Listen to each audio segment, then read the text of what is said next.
brought to you by... Come and let's talk about what you need. KCB, go ahead. KCB Bank is regulated by the Bank of Uganda. Get an unsecured bid bond from KCB of up to 200 million shillings.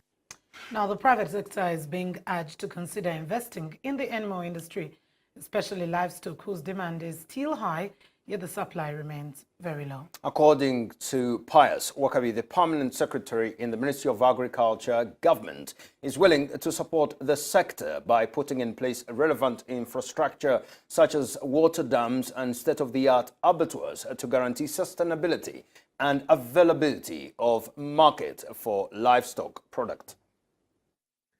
According to the Uganda Agribusiness Alliance, the animal industry is growing but at a very slow rate than expected.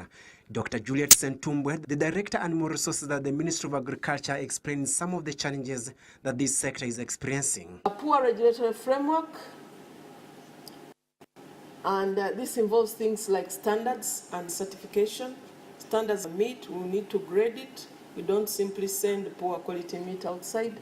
Movement control is a giant challenge to us. It is the cause of most of the diseases that are rampant in the country. And meat hygiene services, for those of you who have had an opportunity to move, for example, in Nakasero market.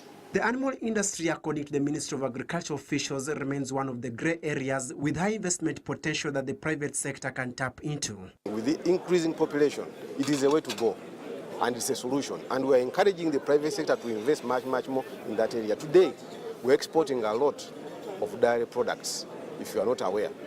And we are seeing this is an industry where we can support the country and the region and even internationally, most especially into adding value. Can we process these products, sell them as finished products as opposed to the raw products? So far, government has shown commitment in establishing different processing facilities for the agriculture products, with the most recent being food factories around the country.